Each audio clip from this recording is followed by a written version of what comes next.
Hey everyone, welcome back to my channel. It's Laura of The Real Laura B on Twitter and here on YouTube, Tea Time with Laura. We're going to do my weekly roundup. I'm sorry I missed a few days, but I was very much under the weather, at least with my eyeballs. They seemed very swollen after all the reading and allergies, to the point where I felt like I was looking through plastic wrap.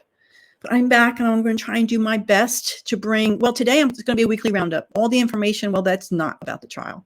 Let's take a break. Johnny's moved on. We're going to have to start moving on. I still might do some shorts on some of the documents, but, well, more on that, unfortunately. Let's just do our intro, and I'll get back to that. Hang in. Hi, I'm Laura, also known as The Real Laura B from Twitter. I'm a researcher, truth seeker, and a new wave internet journalist. I'm not a lawyer, nor offering any legal advice. Join me on a journey to draw the curtain back to expose key news developments in the world of celebrity lawsuits and current events. Let's get started. Welcome back. I'm just going to touch base real quick on these documents that got dumped out.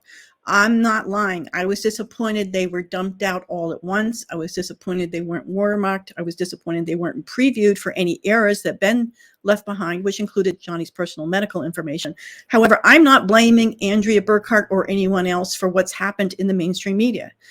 Let me explain. I firmly 100% believe that when Elaine realized these documents were going to be unsealed and made to the public, she provided a copy to Amber Heard's PR, probably Shane. And I say this because, first of all, like 12 to 18 hours after the verdict, Elaine was already in the New York City studios to give interviews, complaining about what an unfair verdict it was and unfair that they couldn't get evidence in, which we now see by these documents she doesn't even really reference and never had a chance on, and I may cover those.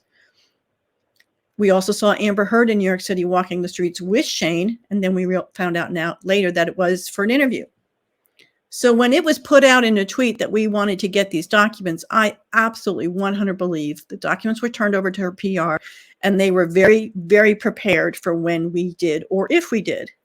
And I think that's very telling by this several threads that popped up immediately that the mainstream media was fed because they reported on it so fast that there was no way they could have completed the 6,600 documents to put that thread together.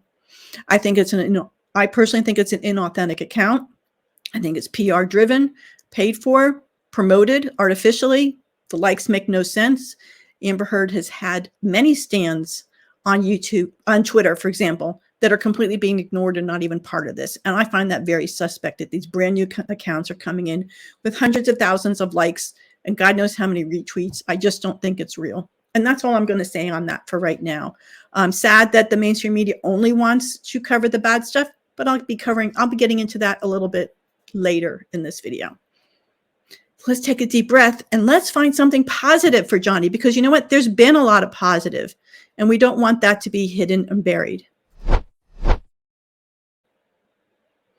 If you're not already following this account, I suggest you do.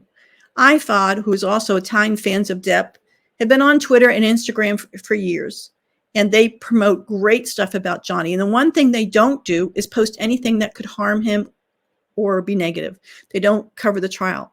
They cover his art, his music, his movies, his honors, his humanitarianism, and the man himself. So I know whatever controversies were in the past, I think you all need to start a clean slate and give them another chance. And please follow them. They do great stuff. So let's start off on their Instagram account, National Beat Poetry Foundation to honor Johnny Depp. Without iFod, we wouldn't even known this was happening. They're able to find this information as they're constantly searching through stuff.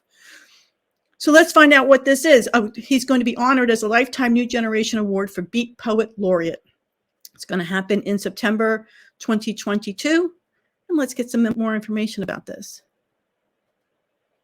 Depp scoops Prestige Beat Award. A Hollywood star of major standing and an actor and musician with a long-held affection for Kerouac and his literary partners is named Lifetime Poet Laureate. This is from Simon Warner, August 2nd. Some may see him as James Dean for our times, a rebel without a cause, or a latter-day Brando delivering compelling, dramatic performances on screen, or a celluloid Keith Richards as at home with plugged-in Fenders in his band Hollywood Vampires as he is with movie cameras. But actor and musician Johnny Depp, for all his bravado and swagger has also been a man haunted by his own demons. Yet when the US-based National Beat Poetry Foundation announced last week that Depp is to become a lifetime New Generation Beat Poet Laureate, there seemed to be a certain logic to that decision. For in the life he leads and the art he makes, in the claim that bolsters his celebrity and the controversy and criticism that dog his reputation, there is something akin to the experiences, the volatile reception endured by original Beat generation members in the 1950s and heyday. And more than that, the Kentucky-born actor has exhibited a lifelong interest in an affection for beat writers, revealing the attachment in various ways over his career. As Debbie Tosin-Kilday, founder of the National Beat Poetry Foundation, points out, Johnny Depp has been interested in the beats and the beat movement since he was 15 years old and was given the Jack Kerouac book, On the Road. Tosin-Kilday, of the Connecticut-based body, adds Depp later took a role in the movie, The Source, where he played Kerouac in the film. He also has videos on YouTube reciting Jack Kerouac poetry and prose, and I've seen a few of those, and I will try and link in the description. But yeah, go check it out and do a search. He became friends with Allen Ginsberg a few years before his death to try to gain inside information as to what the beat movement was. She continues, Johnny Depp has always been a fan of Kerouac and his wider writing. Besides On the Road, he also particularly liked Kerouac's book, The Dharma Bums. Sorry, my eyes are still not right. The Dharma Bums. Through the years, Depp has always continued his interest in the beats, buying Jack Kerouac memorabilia when it came to auction. The National Beat Poetry Foundation was launched by Tosin-Kilday in 2015. She felt determined to raise renewed interest in the original beat movement with the hope, determination, and passion to bring a different perspective on how people viewed beat poets. Its awards to poets in the U.S. and internationally have helped to promote the foundation's activities and give credit to writers associated with the beat tradition, carrying the original movement's messages and aims into the 21st century. Depp will accept his own prize at the National and International Beat Poetry Festival 2022 Awards ceremony to be held in September. Tosin-Kilday, who has always been particularly drawn to Kerouac's spontaneous prose style, has particular goals in mind for her organization. I want to bring all different people from all over with different backgrounds together through their expression of poetry, arts, and music, and change the negative views of the past into a positive image. She adds, only through cooperation, inclusiveness, respect, and growth will there be positive changes in the world. We are a new generation of beat poets. The freedom to express through our writing, words, and music and art brings a voice to all, and we keep evolving. Further, she's been an admirer of Johnny Depp for many years, moved by stories of him taking time away from his busy schedule to visit children's hospitals, bringing some laughter and joy to children facing dread and deadly diseases. He has also given huge donations to the hospitals he visits to ensure these children get the best care possible. To her, his actions speak of the type of person Depp is, a caring, compassionate man. How did the NBPF manage to engage with Johnny Depp to share this invitation? She explains the current U.S. Beat Poet Laureate, Ron Whitehead, knows him and has collaborated on music projects with him and was able to make contact. Tosin-Kilday told the actress she would like to welcome him into her family of new generation beat writers, poets, artists, and musicians. Depp is, she says, happy to be accepting the award.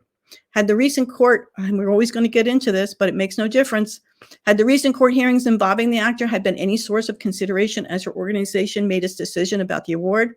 She comments, the recent defamation trial between Johnny Depp and Amber Heard has nothing to do with the beat movement, beat poets, or the family of new generation of beats that we are continuing to grow. Besides the fact that she was found to have lied with malice. So I'm really excited for him. I don't know if he'll be in person to accept this award in September. However, I have heard that Jeff Beck and he are considering or trying to put together a U.S. tour in the fall. So maybe it's possible he'll be in the area. Wouldn't that be great for him? Let's see what else we have. Well, it seems to us that we cannot get away from defendant.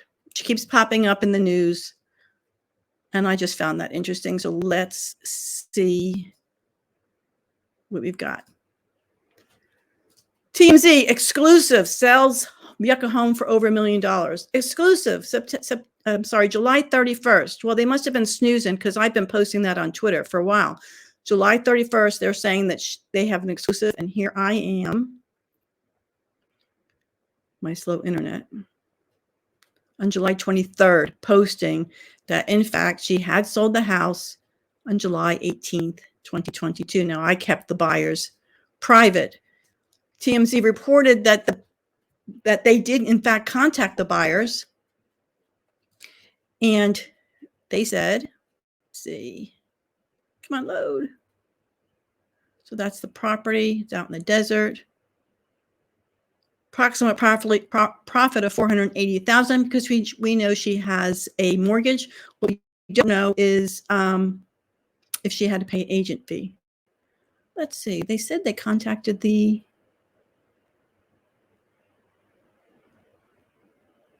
maybe they updated the article. It's not loading for me, sorry. It was quietly snapped up. Well, they said they did contact the owners, and the owners said that they had not had any contact with her, only with the trustee selling the house. So I'm guessing if it had been a private sale, like, hey, remember that time we talked and you were interested if I were ever going to list my property? Doesn't seem like that happened. So it seems more to me like what I call a pocket listing, that an agent got the listing and only told their own office or quietly told other offices or other agents, but did not list it publicly in the MLS. That's not unusual. Amber Heard was going through a lot of stuff, and it's possible that she wanted a private listing only. But it did sell, and I found it interesting when we looked forward to it. The house was in a trust, which is not unusual. It keeps her address private, and it was the person who runs the trust is the trustee. She's the beneficiary. The trustee she had was John Blakeman. He was mentioned in letters. I think it was the Children's Hospital letters when they sent something in care of him, is how we made the connection that this property was hers. She went to sell it, and it appears that people are jumping ship on her because her then trustee, John Blakeman, come on, he resigned. That's what it says. He resigned. She didn't fire him. He resigned. It wasn't a competency. It wasn't a guardianship. He became the successor trustee. This is the new one. Esteban Damasi became the successor because this man resigned. So I thought that was interesting. So she got at the last minute, she had to get a new trustee who is a tax preparer. I guess it's her possibly business manager or tax preparer. And he's going to be handling the sale of that house, which is done. It's done and she's gone. And why is this significant? Well, on one hand, I've been following the insurance lawsuits, and New York Marine has filed a lawsuit against Amber at the end of July. We saw her traipsing around in the Hamptons. Well, we saw her in New York City. We saw her traipsing around the Hamptons. We saw her on a plane to Miami. And now we've seen she's in Tel Aviv. And why is that an issue? I don't think New York Marine's been able to serve her at all. Oh, dear. So what else has the defendant been up to?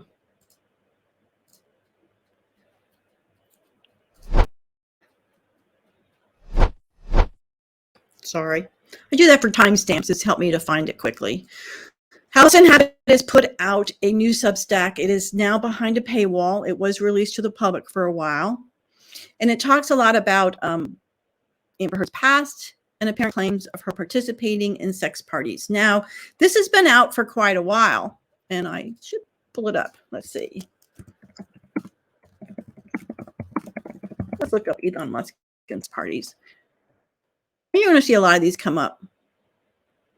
He reportedly was denied entry to one. He claims he went and he was bored. He attended one by accident. He attended one. It was boring. It sat on the. So this has been going on for a long time. Back in February 2018, there's a book out, actually.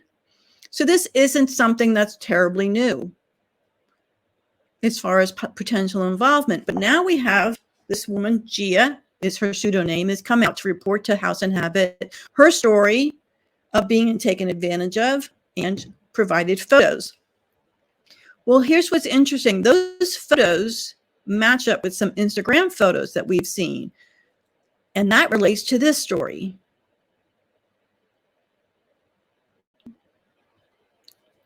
Eventually.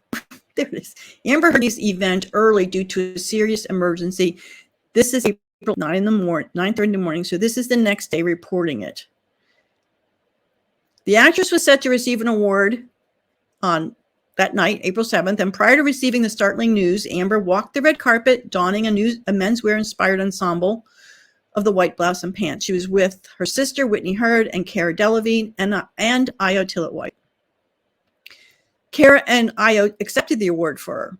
Our dear friend Amber unfortunately suffered a bit of an emergency earlier this evening, and she had to go. Io first stated, before clarifying, that the situation was very serious. And I want to also say that I've never seen Amber nervous, and I've never known her quite intimately. And I've known her quite intimately for a long time, and she's met pretty much everyone that you could be starstruck from. But Anne, here's Allie, is as close to God as you could get for her. So to know that Aeon was here and for her to have to leave anyway means that it was a very serious emergency. We're both hoping that she's okay. It's a terrible emergency that she had to leave for. And the event was the 7th, and this is being reported the next morning. Well, then there was a couple Instagram posts that got put out. And apparently, this is April 8th, the next morning. Here's pictures of Amber, and look how she changed. She went from the blonde hair to pink hair in a silver gray bustier. There are more pictures of her here. These are the pictures from, this is Jessica Krause, who wrote the article, which is now behind the paywall, that she had attended these sex parties. Well, here we have the silver bustier, and here we have it here. Silver bustier, Amber's pink hair. She's now donning the boots, and then the outfit is gone. Here it is. Now there's another picture.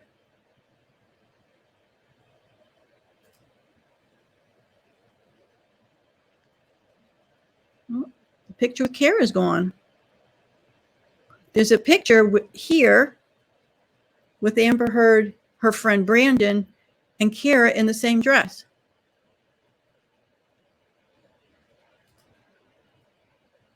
There she is, the silver dress.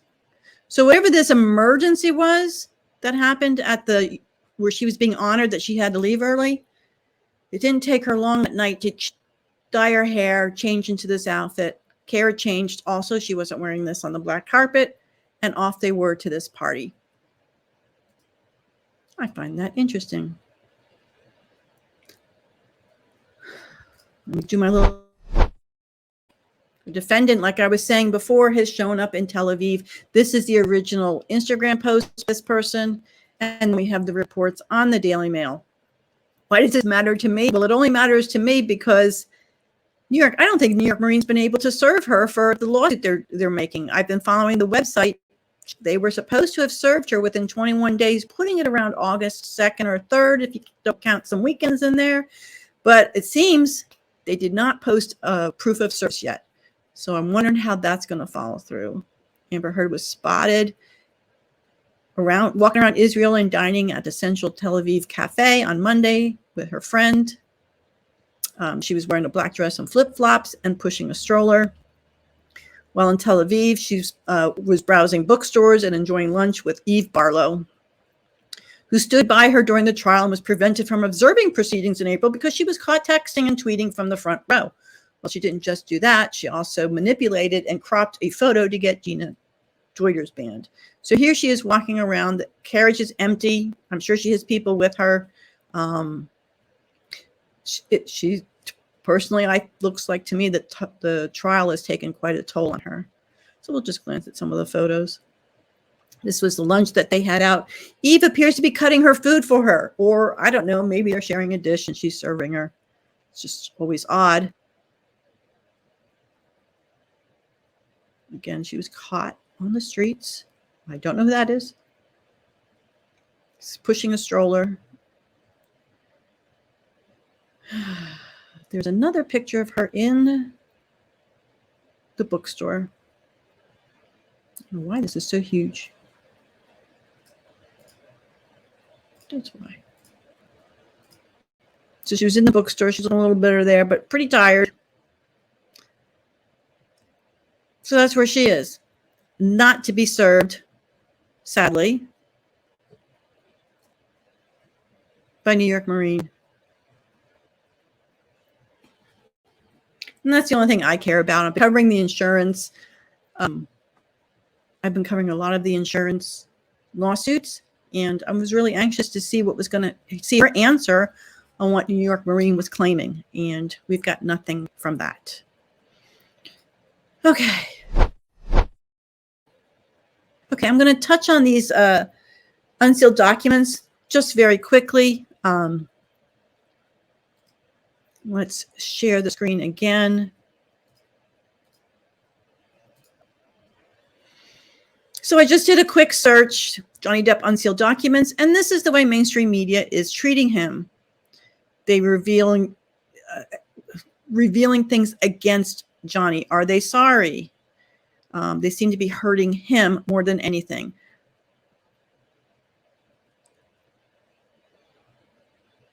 Including Heard's worried that he would use photos which were listed that were never listed in an exhibit list.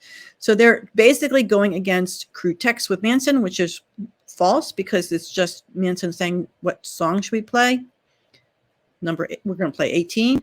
It's all been twisted. It's really sad that all this is coming out against Johnny. And why is this happening? Well, there's an old article, and I won't read the whole article, but it's about you can log off for sure, but you can't stop the outrage economy. And let's forget Trump or anybody else who's mentioned in here, and you can almost substitute Johnny. The cycle of provocation is now hardwired into our media. We must resist the call to the dark side. At some point in the last decade, the aspiration to switch off on holiday ceased to be a metaphor. Disengaging from digital devices is good for peace of mind throughout the year, but the season of goodwill is especially enhanced by keeping off the networks where ill will breeds. And the biggest thing that I find in this is when they start talking about a situation with this person, Katie Hopkins, just an example. What's happened now is the media is taking advantage of this provocation to make money. Rage is contagious. It spreads from one sweaty digital crevice to the next like a fungal infection. It itches like one too. When sitting at the keyboard, it's difficult to perceive wrongness without wanting to scratch it with a caustic retort. But that provides no sustained relief. One side's scratch is the other side's itch. And so the cycle of provocation continues. It is hardwired into the network. We customize our news feeds to partisan taste. I follow what's interesting in Johnny Depp. Because I follow that, obviously, I'm going to get anti-Depp. And then I'm going to have to want to answer to that. Then we hurl pointless barrages of disbelief at the enemy trench. This has become part of media business model, what has been called the outrage economy.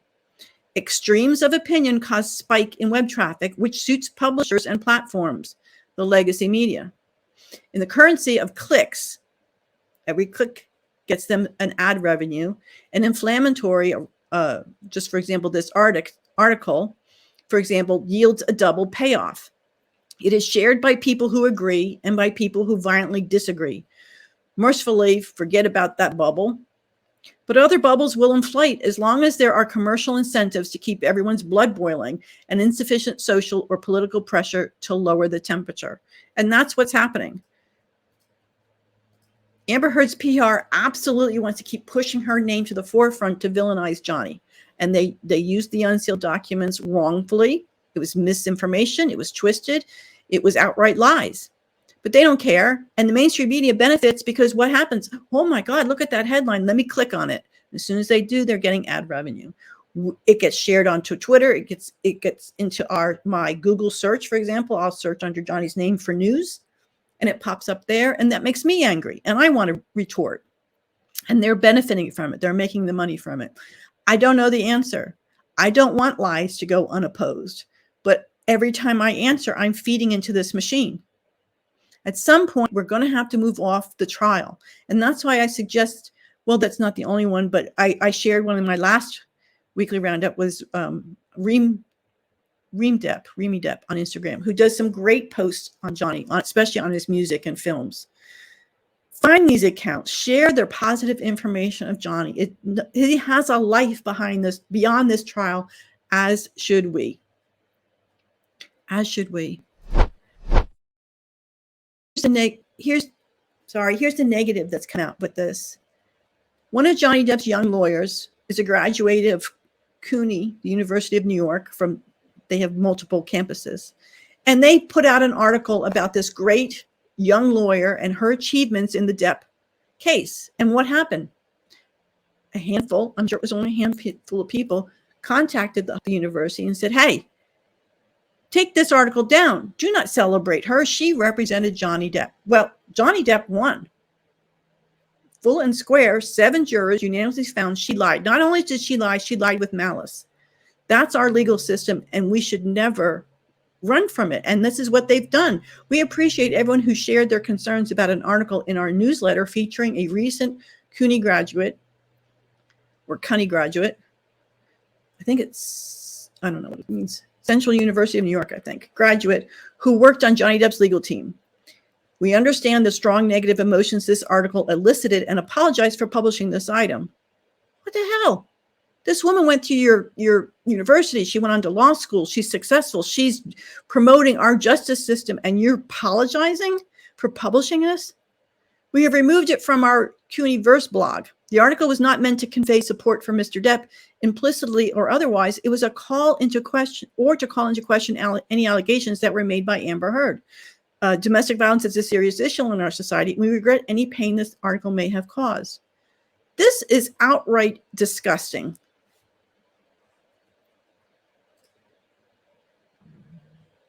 So let's see what the article was. And I used the Wayback Machine. This grad was the youngest lawyer to serve on Johnny Depp's legal team. And here she is. Lovely lady. Here's her advice for getting into law school. Her first ever court trial ended up being one of the most widely discussed cases of the year.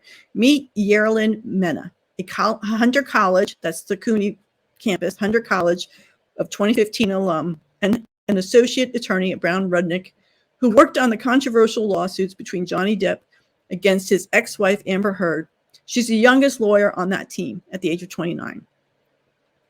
The high-profile and high-contentious case followed Depp's defamation lawsuit against Heard. Heard countersued, alleging that she was defamed in a series of statements by one of Depp's previous lawyers. The incident spurred debate about claims of domestic abuse and the immediate scrutiny of public figures. Though Yerlin did not speak in the courtroom, her contributions to the actors' team included copious legal research, contributions to the draft motion, and preparation of witness and attorneys. I worked with the team on the opening and the closing and was the master of the facts of all the evidence. If someone needed pictures or text messages, I would look them up and assist everyone as we went along. Regarding the pressure of being in the public spotlight, she says she took it in stride. We were focused on the case around the clock and almost lived in a bubble throughout the trial, so the pressure from the spotlight didn't affect us as much on a day-to-day. We are a tight-knit team that kept each other grounded and fixed on our clients' needs. She adds, I'm a third-year associate, and I'm fortunate to have worked on a trial so early in my career. Most cases don't go to trial. Her background in law. Yerlin comes from a family of lawyers. Both her parents studied law in the Dominican Republic, though they didn't practice for long before immigrating to the U.S.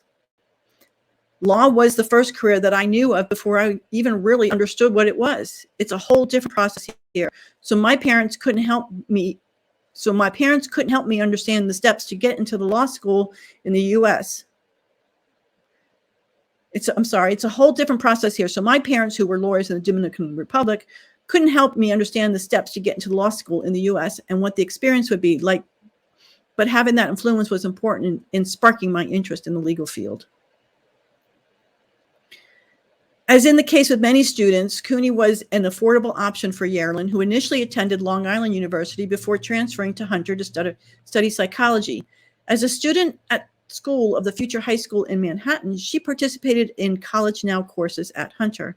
I was familiar with the school. It made sense for me. It made sense to go to a more affordable, good college before going to law school.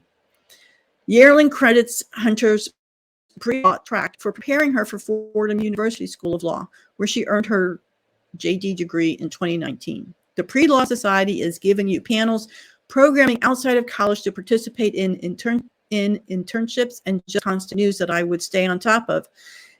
It kept me interested in learning more about the career, she said. In addition, Yerlin discovered her first law-related opportunity on the general CUNY job portal. I work with a solo attorney and one paralegal. I finally got to see what a lawyer did and found it invaluable to be in the office and answer all the emails. Aspiring advice for lawyers, or advice for aspiring lawyers. Yerlin has some key tips to CUNY students who are interested in pursuing law, such as showing your diverse interests by joining clubs. She wrote for Hunter's former Cult magazine and joined the radio club, making sure to dabble in entertainment law-related activities that connected to her future specialization, intellectual property law. I tried to do as much possible to show that I was more than my ranking and my grade, she said. Of course, working hard on a strong LSAT score is also crucial. I've never studied harder up until LSAT and took it twice. I may have ended up in a different school had it not been for my score increase. It might also be wise for many aspiring lawyers to take their time, she adds, and avoid the pressure of trying to get into law school during your senior year. Don't rush. Law school isn't going anywhere. In fact, most students do not go straight through. They're a little bit older and a few years out of college because it's a big commitment. Yarlin stresses the value of networking and the power of LinkedIn. Meet people in the field. If there's a school you really want to go to, search them on LinkedIn and write a current student who would really tell you what it's like to spend time in that school. We have so many resources, much more now than we did before, to get in contact with people that are in the professions we want to do. She also recommends tapping into the law network at any CUNY school, not just your own, and because conscious of the challenges faced by members of the groups that are underrepresented in the profession. This is what they were trying, they're barring from people reading. This villainized this poor young young woman. In an interview with Dario Libra, Yarlin discussed the lack of Latinx representation in the legal field, with only 5% of lawyers being Hispanic in the United States, which further motivated to drive her for success. She has worked with programs like Latino Justice and Metro LALSA to assist underrepresented students of color who are pursuing law. I mean, just let that sit with you for a minute, that they've censored her in the college that she graduated from. Above all, she says, do not be deterred by those who are less than encouraging. I think a lot of people told me not to be a lawyer when I wanted to be one. And I don't know why they did that, because I don't ever like to discourage people from doing it. It's a tough career, but it's fun and it's rewarding. So I got this article from the Wayback Machine. I will put the link below.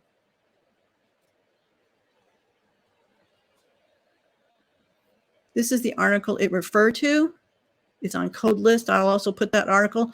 It's very much replica of exactly what I just read. Some of the same pictures. So I'll also put a link to this article below.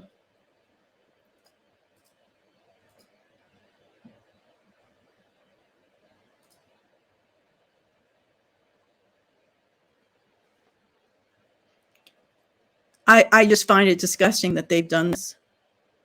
This is just not right. To censor her like this.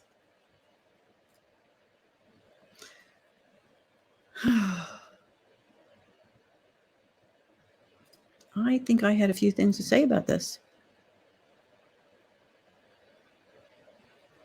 And let's take a look at that.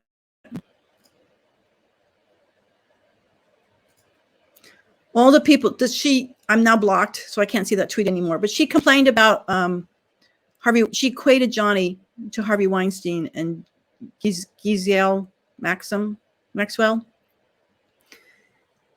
All the people you cited were convicted. In this civil trial, 7 jurors unanimously found Amber Heard lied with malice. They did not find one credible instance that Johnny Depp abused her. Not one credible instance that Johnny abused her. What judicial system are you teaching your students? Trial by jury shall be held sacred. And this is what Judge Ascarati said in her opinion letter regarding the UK. Not only are the substantive laws of the UK different than Virginia, but so too are the procedural laws. Noting that in suits between persons, trial by jury is preferable to any other and ought to be held sacred. They've dropped that in the UK. They no longer do that. Finding that a party in a civil trial for fraud, malicious prosecution, or false imprisonment may request a jury trial here in the US. noting Parliament allowed civil jury trials for libel actions in the past, but now it is usual for defamation actions to be tried by a judge alone. And we saw how that worked out. And his biases came shining through. In Virginia, plaintiffs are entitled to a trial by jury if so demanded. However, the right is not available in the UK. Instead, in cases of libel, judgments are based on the reasoned decision of one judge as opposed to a bald verdict of a jury. I did some little research. The ancient mode of trial by jury shall be held sacred. This is our right to a trial of jury here in the United States. The role of the jury is to provide unbiased views or resolution to evidence presented in a case in a court of law. Jury service helps to support fairness in trials. Jury service is able to give impartial viewpoints on cases that are presented in court. Definitely not what we got with the judge. And I don't know why Twitter broke up. Again, this is the person here who was like going crazy over it and complaining about having that article taken down from CUNY. Is every U.S. citizen's right to an attorney in criminal cases? By your tweet, are you suggesting any defense attorneys should be treated as criminals themselves? And this is an opinion. Justice, unlike other countries across the world, the American justice system is deeply rooted in principle that all accused are innocent until proven guilty in a court of law. Granted, this is criminal. For this belief and our system to work, we must give all citizens the same opportunity to be heard. Most of these lawyers would tell you that taking on these controversial cases is a way to honor the rights afforded by the Constitution. Criminal defense lawyers often take on these cases in defense of due process and the integrity of those rights afforded to everyone under the Constitution. Her original tweet was about criminal cases, and that's why but in America, we're all entitled to counsel. If in criminal defense, you will be provided one. Under the Supreme Court case, both the Sixth Amendment right to counsel specifically requires that each and every adult who cannot afford to hire a lawyer, prevailing compensation rates in this jurisdiction must be given a qualified and trained lawyer, and that is in not in civil trials, that's in criminal trials. Why is the right to attorney so important? The right to an attorney protects people from an unfair trial. The success of a person's trial largely depends on the ability of their attorney to provide an adequate defense. The Supreme Court of the United States affirmed the right of counsel promises to an effective lawyer. And again, this is in criminal cases, but it applies in civil. Johnny Depp sued her. He had his attorneys. She brought her attorneys, and we saw how the case played out.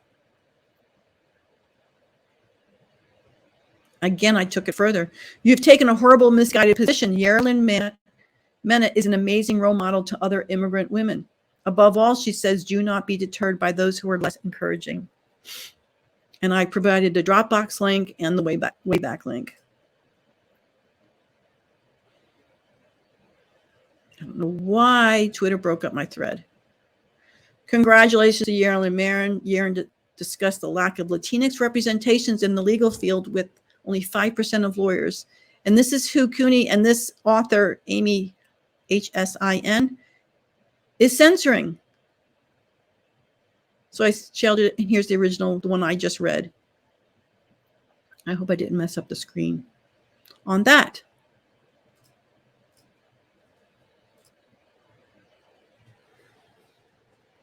Moving on. So there's an article out there, or several, claims that celebrities are unliking Johnny's posts. And that is just a glitch in IG. First and foremost, most celebs don't even run their own social media. But I did go through and try to find something. And I found that if I go to Johnny's post and search likes, I liked it. I can see I liked it.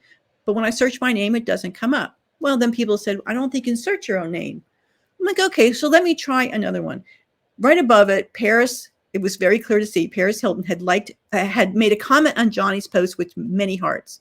And it made sense to me that she would have liked that post. So I searched her name under that post and it didn't come up. And people were saying, well, maybe she didn't like it. I said, that doesn't make sense. So then someone else said, if you follow Paris, maybe she'll show up. So let's see what happened. There's her comment at the bottom. I'm going to search her name. And now it comes up. little while later, it didn't come up again. So I think there's something going on with Instagram, and I think it's wrong that it's being held against Johnny. And they're so desperate to write about anything, it's absolutely ridiculous. Someone else searched, and they did find Pride of Gypsies. Jason Momoa had liked his post. It's still there. Someone else looked again, and it was gone. So it's some kind of algorithm with Instagram, because Johnny has so many likes, they just can't search through them all. And in fact, if you go to his Instagram post and you try to scroll down the likes, it's only going to show you a few screens. It obviously cannot show you all of them. So it's not making sense to me.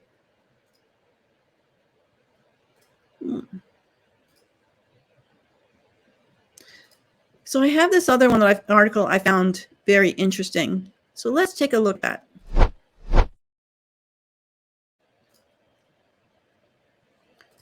This is from Megan Cervera. The tides are shifting, just not towards Amber Heard. The truth about these unsealed documents. On July 29th, practicing attorney Andrea Burkhart uploaded 6,000 pages of unsealed documents from the Depp-Heard trial. It confirmed what we already knew from Amber Heard, but it also confirmed the reality of the mainstream media and those who surround it. Ever since the files were posted, Amber Heard supporters have been tweeting about the tides turning, because apparently the documents make Johnny Depp look horrible, and people are beginning to realize who he is. In reality, this couldn't be farther from the truth, yet it's leading the conversation. Everything occurring since then has highlighted how far people will go to spread false information and how easy it is to believe it. Everything that Amber Heard supporters have been spreading and the ways they've been doing so are direct reflection of commonly used tactics that aid in the spreading of false information. Once these 6,000 pages of documents got unsealed, it became blatantly obvious. Amber Heard supporters began making threads about all the damning evidence that came out that proves Johnny Depp is abusive. The problem? It's made up. It's made up of lies and misinformation. The little truth that is there is there to distract others from what came out about Amber Heard. And a lot did. To those who have looked into the trial and spent time looking over the documents, the misinformation is apparent, but the misinformation is what's backed up by the major media outlets, and the truth is what they keep trying to silence.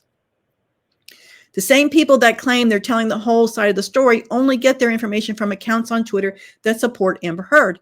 And again, I think it's because it's being promoted to them by her PR. They take advantage of the fact that many people are not going to be looking through 6,000 pages of documents, so they only report one side while saying that they're debunking misinformation and sharing the whole truth. When in reality, we've been the ones trying to do this. They never show what exact misinformation they're debunking. See, because that's one of the differences between actually trying to stop misinformation versus acting as if you were. Johnny Depp supporters have made threads presenting the misinformation and explaining why it's false information, or providing the context that they purposely left out. Her supporters never show you what we show. They're not debunking, they're distracting. It's particularly off-putting to see people who consider themselves journalists and reporters spreading information around, knowing that people trust them to post the truth and be accurate with the facts. But now it puts to question the reality of it all. Who can you trust? Certainly not the mainstream media. Certainly not people who base facts off of the Twitter threads that have been debunked and are known to spread misinformation. And again, from a brand new account that just happened to pop up with all of their tweets before they could possibly have read all 6,600 pages. The worst part about it is that you'd think they'd correct themselves and apologize when they've been told what they reported was a blatant lie, and begin looking into it when they reported beforehand. But they don't. They tend to either block us, call it targeted harassment, or just flat out ignore us. Many of these individuals see that what they're sharing isn't right, but they ignore it and preach about combating disinformation while having thousands of followers who trust them and spread the truth. And I don't think all of those followers and likes are authentic. And it's well known that you can buy them. This is a problem, especially considering that this isn't just about Amber and Johnny. Many see this case representative of DV survivors that get ignored. They're doing this knowing it's affecting survivors. These same people who say they're all about truth attack certain social media platforms as well, including TikTok and YouTube, a large amount of people who support Johnny Depp. Interesting enough, TikTok has been shown to reduce polarization. It's highly interactive when presenting information. The duet function, as an example, aids with this, allowing people to see the contrast in someone's opinion versus the other's opinion. It's one of the platforms that allows for public discourse about a certain topic. Why keep people from going there? Well, now they're trying to claim that Johnny's losing footing there. which is absolutely false. If you search the hashtag, he still has billions of hashtags supporting him. Is there more traffic there for Amber? Well, of course. Why? Because her PR campaign is making sure of it. They try and direct people to Twitter, as mentioned in my previous post. Studies show that false news is spread faster on Twitter rather than truthful ones. Tweets containing false information were more emotionally provocative, creating surprise and or distrust. Twitter is a platform to share disinformation and misinformation, with one study showing that the false news was 70% more likely to be retweeted than the truth. Also noting that the truth rarely reached more than 1,000 people. But misinformation and disinformation, overall false news, would reach between 1,000 to 100,000, directing them to the same threads that have most of us blocked and their replies turned off. Now they're directing people to Reddit as well, the same subreddits that actively ban users who present different opinions than them. Why wouldn't one want to invite discourse and instead try and get people to go to sites that are the easiest to create echo chambers in? To point an example, this spread of misinformation, one of the articles originally reported that Johnny Depp's legal team managed to exclude the testimonies of Ellen Barkin, David Spiegel, Dawn Hughes, and Julian Eckert. Now, unless they had people impersonating them, they were there. This is from the Daily Beast article. This was what they originally reported. They dumbed it down a little bit later, but they were still absolutely anti-Johnny.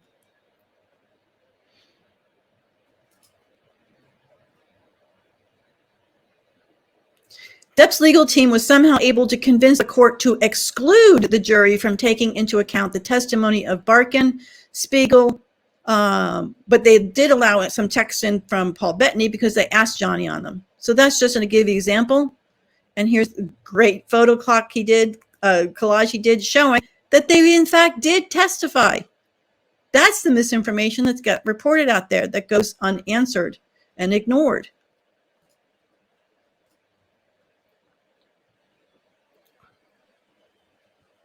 Something commonly seen as disinformation campaigns and articles spreading this is that they try and shift the focus away from the evidence by being emotionally evocative in order to provoke fear and moral outrage.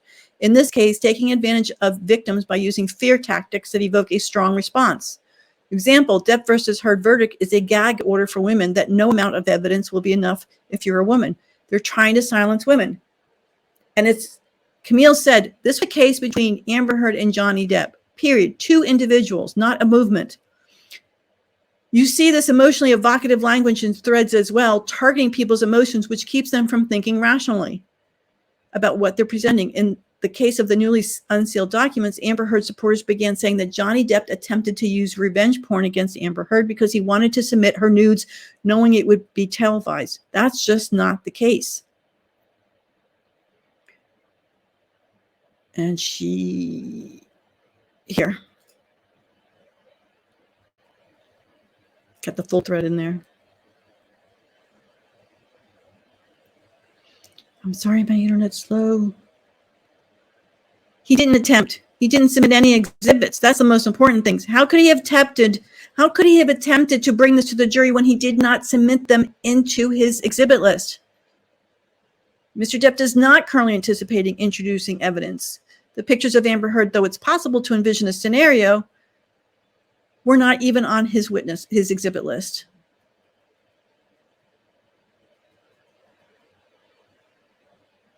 That's just ridiculous.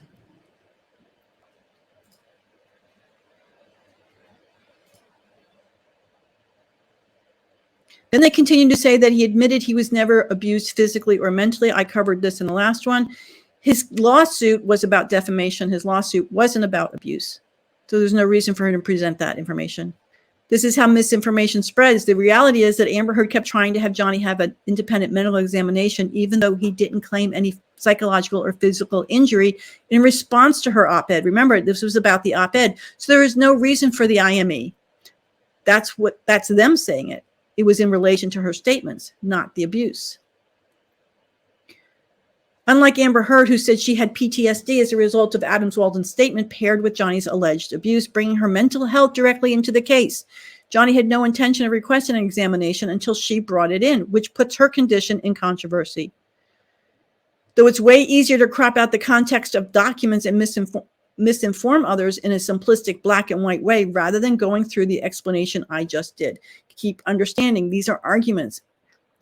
They went and they took all of Elaine's motions, Amber Heard's motions, and said, hey, she's arguing this, so it must be true. It must be valid. We should run with this, and we should only present that. They didn't. Nobody sat down and presented Johnny Depp's opposition, and that's what we're seeing here. His opposition to her argument.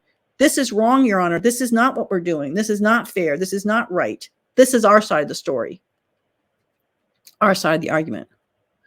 They try and say that he doctored his photos and audios and used that as a big evidence. He was lying that he abused her, when in reality, the photos and audios that were in question were because they had a new creation date or a modified date. That's because Johnny didn't take them. That's because they didn't originate from him. They were sent to him, which establishes a new date, not to mention one of the photos was in relation to his finger injury. I think it's safe to assume his finger wasn't cut twice. There was evidence, however, of Miss Heard's photos being passed through a photo editing program, yet they failed to mention that. Malcolm Connolly and Sean Bett each testified to the photos that they took. That's some of the damning evidence that they say proves he abused Amber Heard, including there are transcripts of Amber explaining Depp's abuse towards her and how she walks away. He slams doors into her head and berates her for leaving. This is, in fact, Johnny claiming that. And they intentionally cut off the speakers' names from the transcripts. They cut it. They edited it. They edited Johnny's name off because he was the one saying this, not Amber. It was Johnny saying this.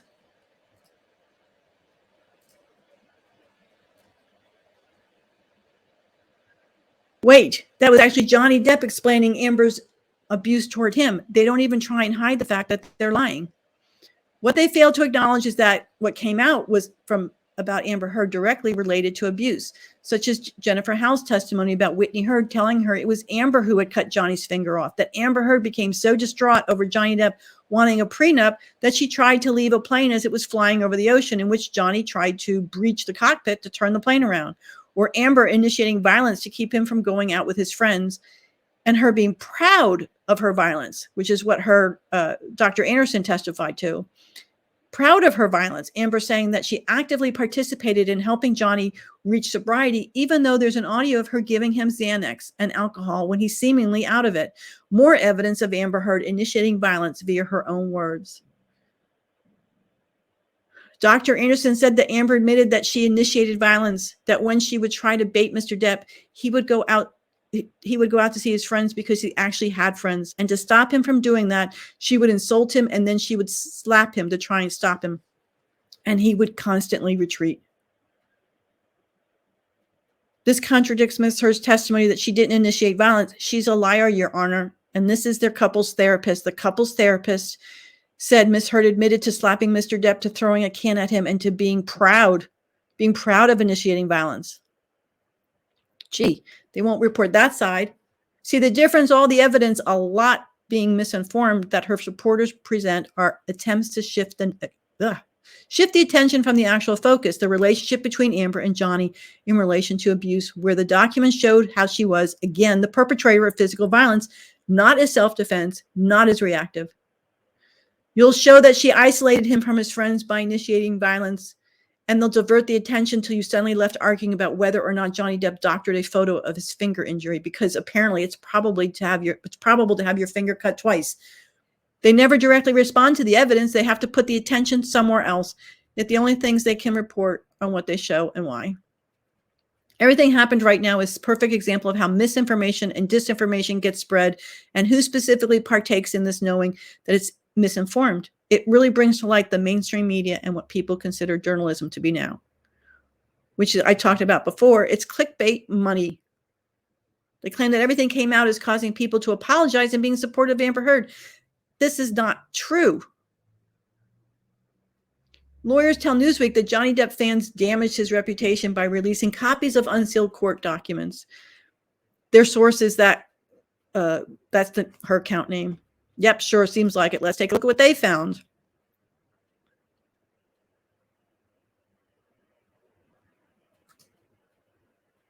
And the date on this showing 15 days is August 2nd. The reason 15 entries, the stats mentioned below in the table and the rise and fall over the last. So she was gaining followers right after the verdict, which shocks me. I think people were curious of what she was going to post. And then she started to immediately lose followers after the unsealed documents came out. Conversely, Johnny Depp has constantly been growing and gaining followers. He's now at 27 million followers on Instagram. It's bullshit. Who knows? Maybe people are changing their minds because Amber Heard said that he took some medication that's now considered to be evidence of someone being abusive, which is ridiculous. This is another hate account that's been around. I can't click on it because she's got me blocked. So if I attempt to, it will be gone. 46 replies. And now they're attacking Brittany. Brittany posted, people cry not because they're weak. It's because they've been strong for too long. Johnny Depp. Brittany posted this and then she got attacked by Amber Heard stans. Not because the tide is turning. It's because Amber Heard stans are vicious. Then we went through CUNY. I've already covered that. Let's see how much. Okay. How one can say that someone being violent unprovoked is the victim, to which she admitted and was also seen by others, and the one running from the room to the room being mocked for calling for help when their partner gets violent and the abuser is beyond me. Though it's clear that it's not about the truth, it's not about the care about their victims, because if they did, they wouldn't ignore Amber's other victims. There's a pattern, that's right, that was not allowed to bring in, that she had been arrested for attacking her then wife, Tassia Van Ray, and they were not allowed to bring in the reality TV clips that showed that Amber had bruises and everybody was pointing out, that Whitney had bruises and everybody was pointing out that Amber had beat her up. The mainstream media has been consistently reporting news about these documents ever since then, but all saying the same thing that Amber Heard supporters say. Their sources are their threads. And I told you, I absolutely believe that these are PR motivated and they were ready. All of their damning evidence that her supporters and the MSM spread came from the same threads, the same source of information, which aren't the 6,000 pages themselves. It's people who say they're showing all the evidence that came out from those pages. It forms a dynamic where people begin blindly trusting specific people for all their information because of the accessibility that Twitter threads bring. It can be convenient, but what happens when the sources aren't trustworthy and they refuse to listen to the other side? To share a few words from Nikhil Sankar, she's on Twitter, or he. Another day will come and misinformation may only continue to spread, but that doesn't change what happened. The truth always comes out. Nothing can stop a powerful force. The dam has burst, and we all now see who stands on the right side of the roaring rapids. Never fear truth. Megan Cervera, she has some other ones on here that she's been writing. Very good. I was happy to share this. She didn't ask me to, but I am glad I did. That's pretty much what happened this week. That's a lot. I don't know what to do about the documents, if I should continue to cover them. Of course, I want to debunk them. I've done so on Twitter, and I'm just getting blocked everywhere, and the mainstream media is not going to support it. So I hope I haven't made too many mistakes in here. I think I might have forgotten to share one screen. I hope that didn't happen, but I wanted to thank you all for stopping by. Been a rough week for me, but I'm doing the best I can. And that is the weekly roundup for today. I hope you all have a great weekend, rest of your weekend anyway, and a great week coming up. And who knows what's next on the chapter. Thanks, everyone. Don't forget to like, subscribe, share, ring that notification bell, and I will be back. Have a great day.